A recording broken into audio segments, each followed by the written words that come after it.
Good evening, viewers.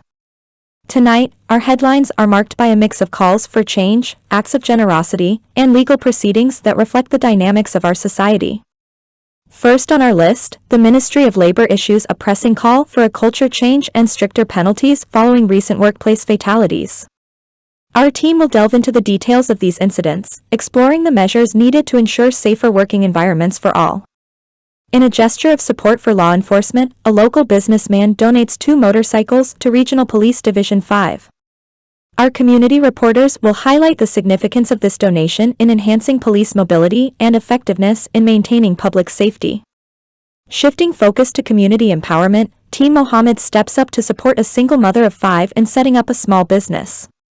Our reporters will bring you insights into this heartwarming story of entrepreneurship and support, showcasing the power of community solidarity. In the realm of justice, a fisherman is sentenced to life imprisonment for the murder of an overseas-based Guyanese. Our court correspondents will provide insights into the trial proceedings, shedding light on the legal consequences of this tragic incident. Stay tuned as we navigate through these stories, offering comprehensive coverage, expert analysis, and the latest updates throughout the evening.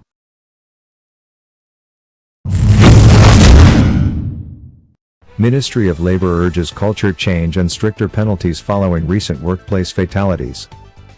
In light of 4 tragic workplace fatalities occurring within a span of 7 days, Labor Minister Joseph Hamilton has emphasized the urgent need for a culture change regarding health and safety practices, coupled with the enforcement of more stringent penalties for defaulters. The recent incidents, which claimed the lives of Lennox McPherson, Trevor Jones, Demindra Narayan, and Rusbel Azakar, highlight the critical importance of prioritizing workplace safety across all sectors. Minister Hamilton expressed deep concern over these fatalities and underscored the necessity for immediate action to prevent further tragedies. The minister lamented the irony of the health and safety workers' failure to adhere to protocols at the Vreede and Hoop Shore base, emphasizing the need for a comprehensive overhaul of workplace safety culture. He acknowledged the need for modern legislation governing health and safety, particularly in industries like oil and gas, and emphasized the government's commitment to revamping existing laws to address current challenges.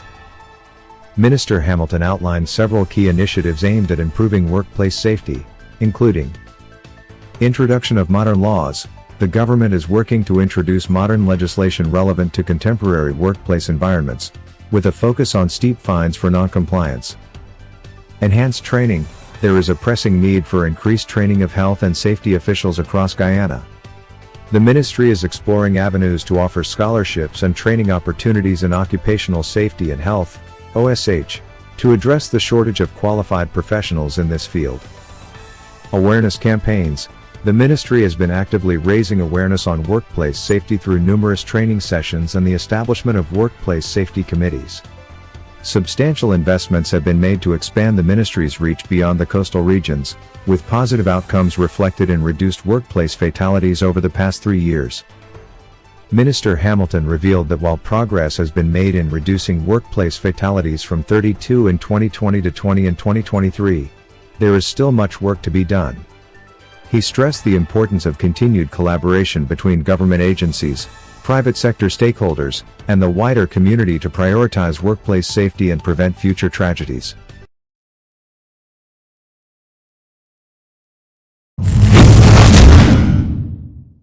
Businessman donates 2 motorcycles to Regional Police Division No. 5. Businessman Mr. Troy Kalesser, representing his company General Construction Service, has demonstrated his commitment to public safety and corporate citizenship by donating 2 new motorcycles to Regional Police Division No. 5.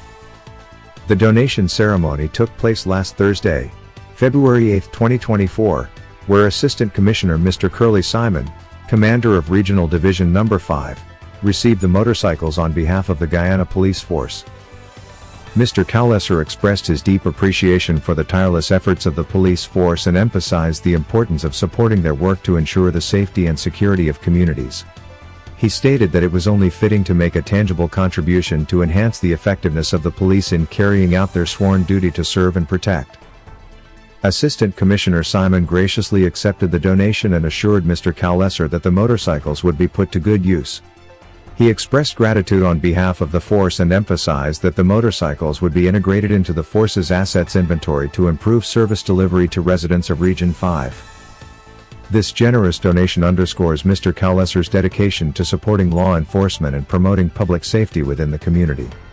It is contributions like these that foster collaboration between businesses and law enforcement agencies for the betterment of society.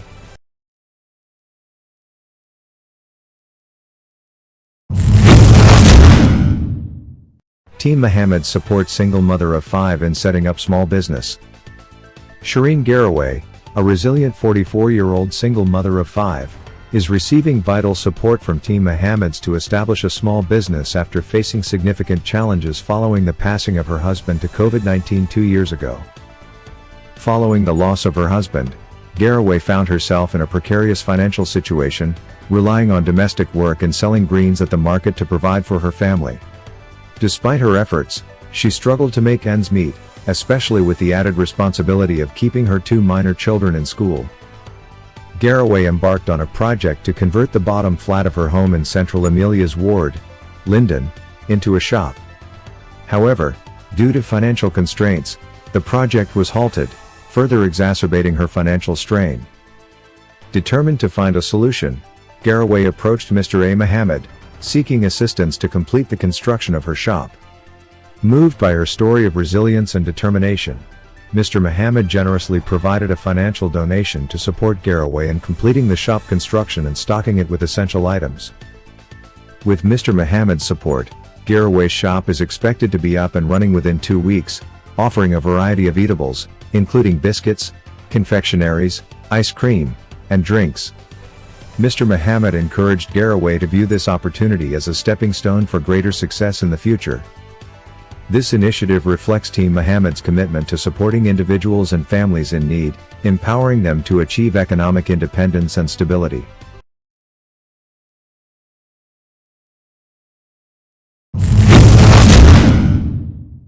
Fisherman sentenced to life imprisonment for murder of overseas-based Guyanese businessman. Mario Bisundial, a 34-year-old fisherman from Cumberland Village, Region 6, East Berbice, has been sentenced to life imprisonment with the possibility of release after 30 years for the murder of overseas-based Guyanese businessman Hemraj Pardesi. Pardesi, aged 67, was tragically killed in August 2021.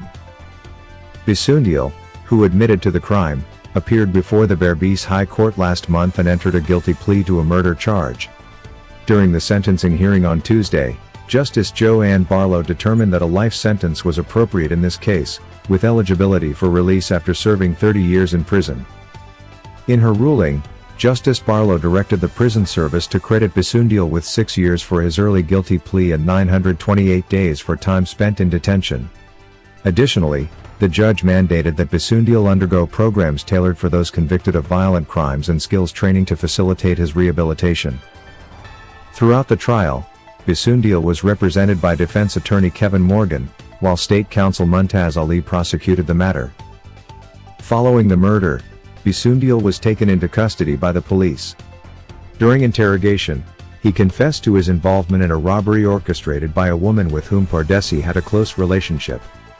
However, he claimed that during the robbery, Pardesi was fatally injured by his accomplice with an iron bar, leading to a struggle in which Pardesi was strangled. The tragic incident resulted in the loss of Pardesi's life and the theft of a substantial sum of money intended for property renovation. The autopsy revealed ligature strangulation and blunt trauma to the head as the cause of Pardesi's death.